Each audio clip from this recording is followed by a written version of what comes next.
Artigo 790, inciso 4, na tela.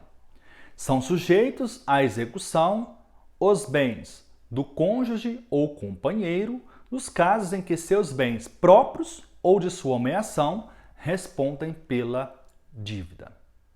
E percebam, bens próprios no casamento ou na união estável são aqueles bens que não se comunicam.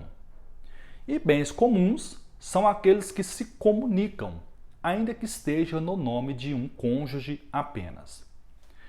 Percebam, senhores, senhoras e senhoritas, que o casamento e a união estável são institutos que foram equiparados pelo Supremo Tribunal Federal em diversas decisões, inclusive a união homoafetiva. A união homoafetiva, desde 2011, foi equiparada à união estável. A diferença entre casamento e união estável é tão somente a presença ou não do Estado na relação. O casamento é uma relação formalizada perante o Estado. A união estável é uma relação não formalizada perante o Estado, em que pese ter que cumprir alguns requisitos para a sua caracterização. E percebam que tanto no casamento quanto na união estável é possível estipular o regime patrimonial. No casamento, os nubentes, por exemplo, poderão optar por um regime diverso do regime legal, que é o regime da comunhão parcial de bens. Para isso, deverão, por escritura pública, celebrar o pacto antinupcial. Os conviventes em união estável também poderão, por escritura pública e de acordo com o Superior Tribunal de Justiça, por instrumento particular, poderão pactuar o regime de bens que vai reger essa união estável. E percebam, tanto no casamento quanto na união estável, nós temos duas categorias de bens. Os bens próprios, que não se comunicam, e os bens da comunhão, os bens que pertencem ao casal. Essa distinção entre bens que se comunicam e bens que não se comunicam vai depender do regime adotado. Por exemplo, no regime da comunhão universal de bens, comunicam-se todos os bens, pretéritos, presentes e futuros. Evidentemente, há exceções, mas a regra é que no regime da comunhão universal, comunicam-se todos os bens, aqueles havidos antes do casamento e durante o casamento. Não é o caso aqui de analisar cada regime de bens. O importante é que você tenha em mente que em qualquer que seja o regime, essa distinção ela é muito importante. No regime da comunhão universal e no regime da comunhão parcial, por exemplo, são os dois regimes mais conhecidos, ao lado do regime da separação legal e o regime da separação consensual.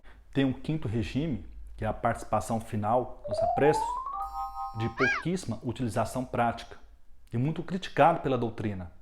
Desses 5 regimes de bens, os mais importantes para análise do que nós estamos estudando aqui são os regimes da comunhão universal e da comunhão parcial, onde será possível visualizar com clareza os bens que se comunicam e os bens que não se comunicam. Na tela, se o cônjuge ou companheiro é devedor, são os seus bens que responderão pela dívida. A meação e os bens próprios do outro cônjuge, companheiro, estarão fora da execução. Em regra, dívidas não se comunicam no casamento ou na união estável. Contudo, há exceções.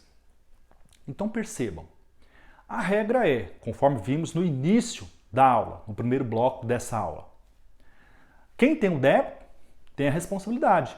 Então, por exemplo, se um cônjuge, o João da Silva, é casado com Maria, o João da Silva contrai uma dívida. Ora, quem responde? O João da Silva com seus bens. A Maria, pelo menos a princípio, não responde com seus bens. Porém, nós temos algumas exceções. E percebam, a Maria não responde nem com seus bens próprios e nem com os bens que compõem a meação. Tá certo? Na tela, vamos analisar as exceções. Dívidas relativas em prol da economia doméstica, que se revertem em favor da família. E nesse particular, pouco importa se o regime de casamento é o da comunhão universal de bens ou da separação legal ou separação consensual de bens. Se a dívida é relacionada à economia doméstica e reverte em favor da família, não interessa saber qual é o regime de bens. A segunda hipótese é a dívida por ato ilícito, que não reverteu em favor da família, porém, desde que casados no regime da comunhão universal. Essa segunda hipótese merece uma análise um pouquinho mais detida. Percebam, dívida por ato ilícito. Cuidado, não é dívida por crime, é dívida por ato ilícito. Os senhores sabem que existe ato ilícito no direito civil. No artigo 186 do Código Civil, por exemplo, nós temos que aquele que por ação ou omissão voluntária, negligência ou imprudência, violar direito e causar dano a outrem, ainda que exclusivamente moral, comete ato ilícito. Então, cuidado para não confundir dívida por ato ilícito com dívida por ato criminoso ou dívida por crime. Tá? Esse ilícito pode ser um ilícito civil, pode ser um ilícito tributário, pode ser um ilícito trabalhista, pode ser um ilícito penal. Aqui é ato ilícito, tá? Dívida por ato ilícito que não reverteu em favor da família. Então percebam, a dívida por ato ilícito que não reverteu em favor da família só vai se comunicar quando o regime for da comunhão universal. Por outro lado, se a dívida por ato ilícito reverteu em favor da família, pouco importa qual é o regime. Pode ser inclusive o regime da separação legal ou separação consensual de bens. A dívida será comunicada ao cônjuge inocente. Terceira hipótese. As dívidas anteriores ao casamento referente às despesas com a festa de casamento, que são os aprestos, no regime da comunhão universal. Mais uma observação. Então percebam, nessa hipótese só se o regime for da comunhão universal. Aqui não há exceção, como vimos na segunda hipótese. Se o noivo contratou a banda de música e o sonoplasta, essa dívida é do noivo.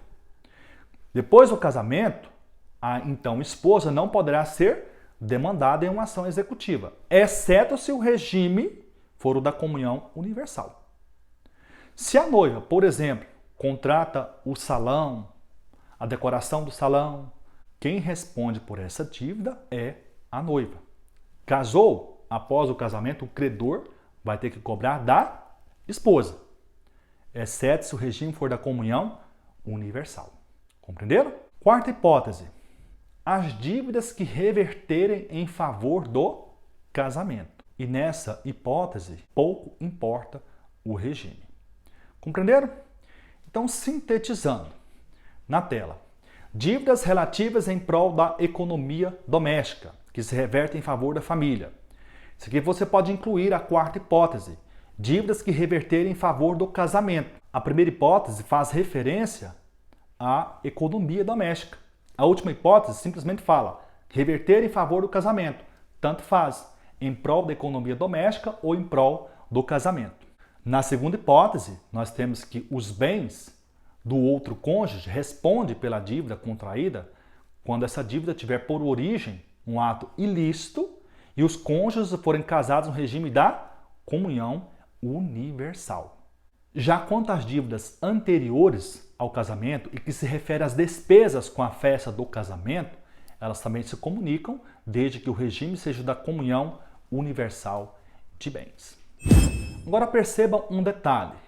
Em se tratando de título executivo judicial, que é aquele que é formado no bojo de uma ação de conhecimento, o cônjuge só responde com seus bens ou com a sua meação se ele tiver sido citado para integrar o contraditório. Se o título tiver sido formado sem a citação do cônjuge e, portanto, sem o exercício do contraditório, não há que se falar em comunicação dessa dívida. Na tela, o cônjuge ou companheiro só responde com seus bens, meação ou bens próprios, se tiver sido citado na fase de conhecimento, dados os limites subjetivos da coisa julgada.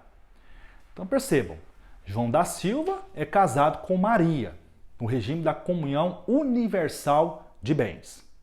E percebam que quando é casado no regime da comunhão universal de bens, ambos os cônjuges respondem pelas dívidas referentes à festa de casamento, os aprestos.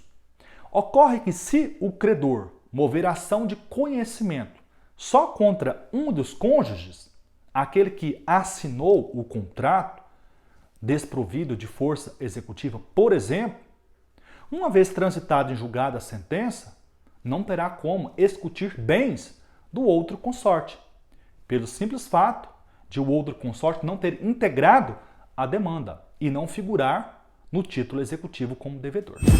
Artigo 790, inciso 5. Fraude à execução. No próximo bloco, até lá!